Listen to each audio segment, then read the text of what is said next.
Welcome to the Morning Slice. Hey guys, this is your host, Brianna McInerny, and today I'm here with the very first solo episode of the podcast.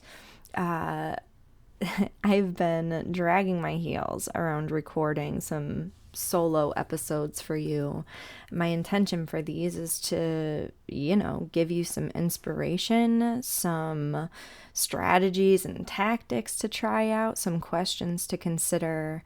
Always, just wanting to help you live a life that is completely fulfilling professionally and personally, that, you never need to sacrifice your health and the things that you love for the work that you love. That's my goal here. And I think another episode for another day will be about what's taking so long. Not only what's taking me so long with this podcast, but some things to consider when you feel like you're working towards something that's just taking forever. But today, what I would really like to talk to you about is a question to consider. Are you contributing to the problems in your life, or are you contributing to the solutions? Not only in your life, but in the world at large. Are you contributing to the problems that you're noticing, or are you contributing to the solutions for those problems? Because we really need people to be focused on the solutions, right? But it can be a little bit tricky. It's easy to get distracted and get caught up in the day-to-day of the problems that we see.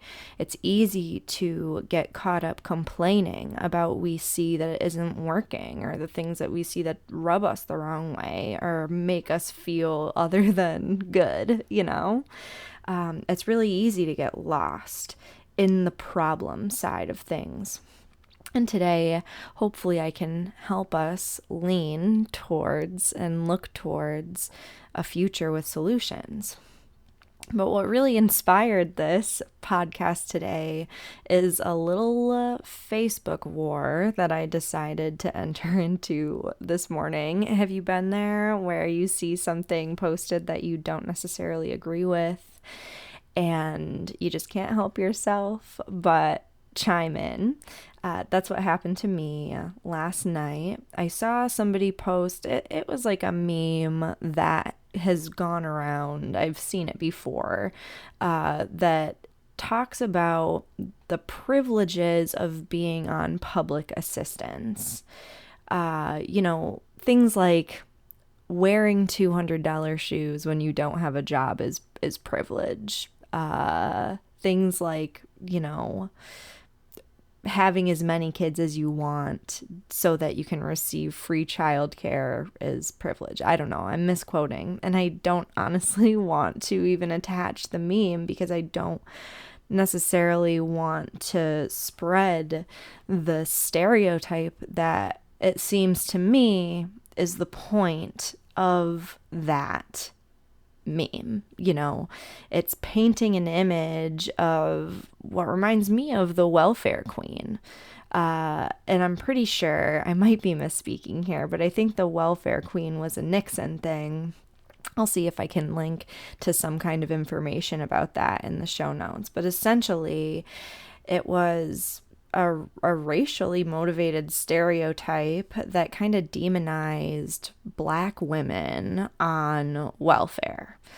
And again, if you're listening to this and you feel like I'm misspeaking, put it in the comments of the show. We have the videos over on YouTube. I would love to hear from you. I really want this to be a discussion. All the good stuff happens in discussion, right? But anyway, back to the story. Part of why I just could not resist responding and commenting on this particular occasion is that it was shared by an officer of the law, somebody who I've known for a very, very long time, and somebody who I have intentionally tried to keep a respectful relationship with, because quite frankly, especially in the area where I live in upstate New York, people do respect law enforcement officers for the most part. I know a lot of people who support Blue Lives Matter and, really look up to the police, and do with that what you will. But when it comes to this specific individual, I know that their heart is good. I know that their intentions are good. I know that they care about helping people. So that's part of why I engage with them on these issues. And, we've talked about this in interviews and maybe in other places. I'll talk about why I feel like it's important to have those conversations instead of just, I could like unfollow, right? I could just unfollow, I could ignore. But for me, it feels like if I feel able to have these conversations in a respectful and open way, then that might contribute to the solution, right? That might contribute to a bridge where we can get together on the same page. People on both sides of an issue with good hearts can actually focus on solutions. And for me, spreading a message like that about people on public assistance is really contributing to the problem, right? There are lots of people who follow this person and who see that and reinforce sometimes really misguided, unfounded perceptions of people on public assistance. And part of my background is that I've worked with people who are on public assistance extensively. My clients, when I was in healthcare, most of them, if not all of them, received some sort of public assistance. And it just hurts my heart to see a stereotype passed around that makes it out to be like these people are just, sucking every last dime out of the government and like, oh, poor us taxpayers, oh, poor the government.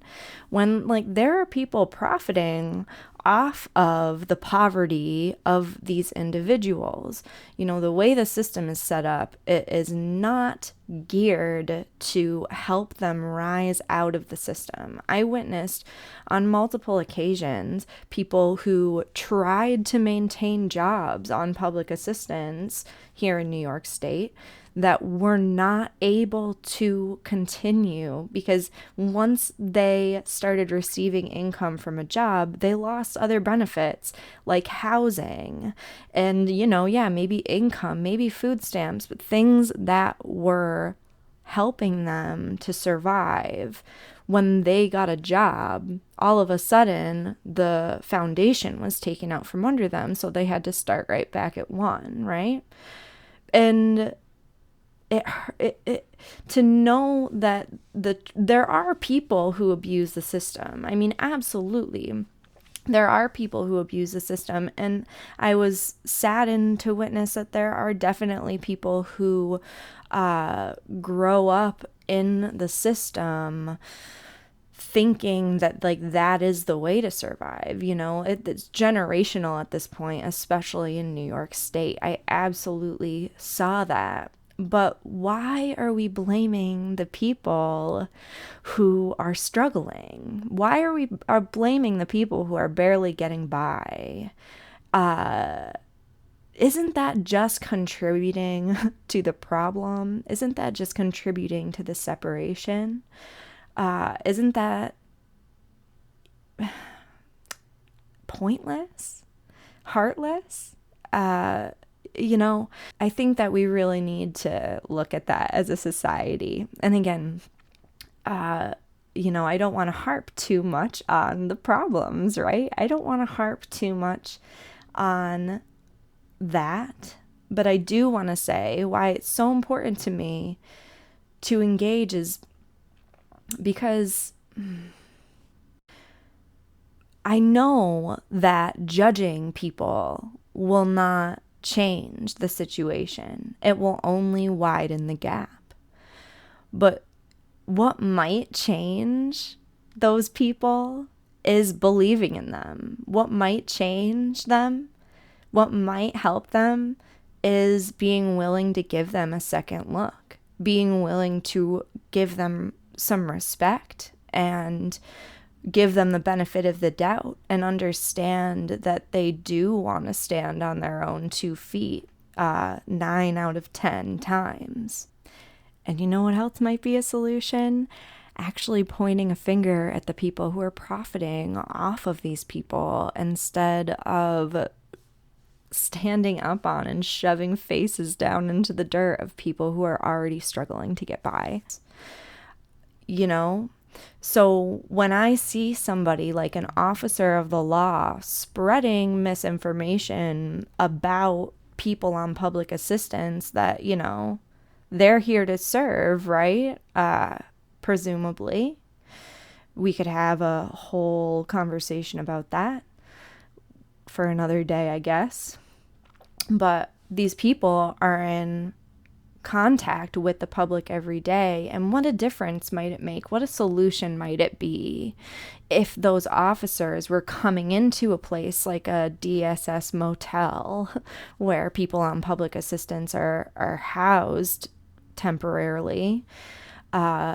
You know, if they came in and genuinely looked at people in the eye and believed in what they were capable of and helped to connect them to that, instead of spreading the same distance, keeping them in a one down, judging their decisions, judging how they spend their money, judging what they receive, you know, based on what.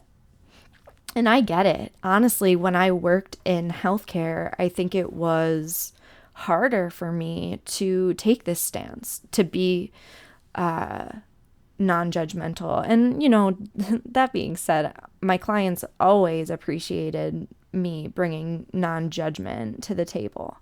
That's always been something that people notice about me. But I know myself internally that I did judge. I did judge when my clients had cigarettes, but they didn't have money for other important things. I did judge when a client only wanted me for the bus card that I was able to give them. That it in part, why did I judge? I judged because it hurt to see, I think. I didn't understand. I had never lived in their shoes, right? I have judged those people.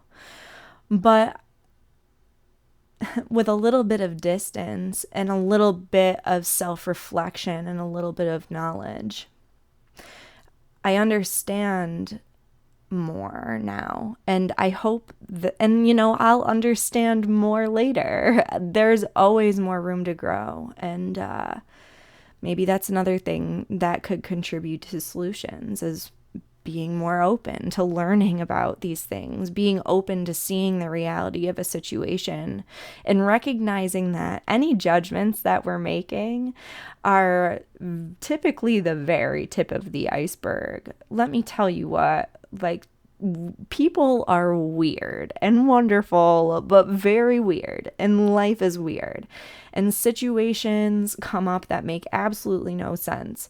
Like, you just can't make up the stuff that happens in life and some of these stories that I've heard from people. But like, what if we just always approached people like that when we knew our judgments weren't the real about them? You know, when we receive a judgment in our brain, in our mind, and we think, oh, like, that's interesting, and now I know that's probably not at all what's happening here, you know? What if we looked at that as an inclination to dig deeper, or as an indication, excuse me. So tying all of this back into something that you can use, I really want you to pay attention to what you're focusing on and what you're spreading in your life. Are you contributing to the problems? Are you contributing to the isolation, the misunderstanding, the judgments, the complaining, the distances between people? Are you contributing to hurting other people? Or are you recognizing that happens and using it as an indication to redirect yourself to the solution for the problems that you're noticing? Are you really willing to open up, get curious, and dig down into the core of the issues that you're noticing, rather than just brushing them off with your knee-jerk reactions and first impression judgments? I think that's all I have for you today. I do want to keep these solo episodes pretty short, around 15 to 20 minutes. So yay me, I'm not always the best at timekeeping. I am definitely someone who will keep you 3 hours for a coffee if you will let me. That being said, I think that's all I've got for you today. I would love to hear any comments, questions, information that you have or want to contribute. Was this helpful for you? Let me know. I would love to hear about it. And as with any episode of this podcast, it's really just my opinions I'm offering to try to help.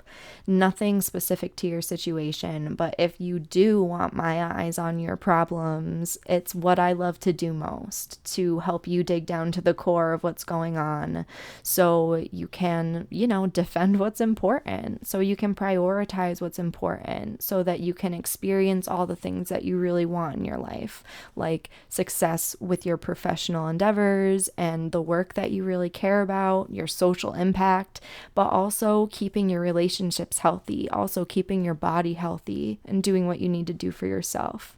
So if you want to connect with me that way, I would love to chat with you. I will put a link in the show notes where you can book a call with me or just go check out my website, whatever you want to do. And I hope you will stay tuned. Please follow along here wherever you like to listen to your podcasts. And I will talk to you again very soon. Thanks for listening.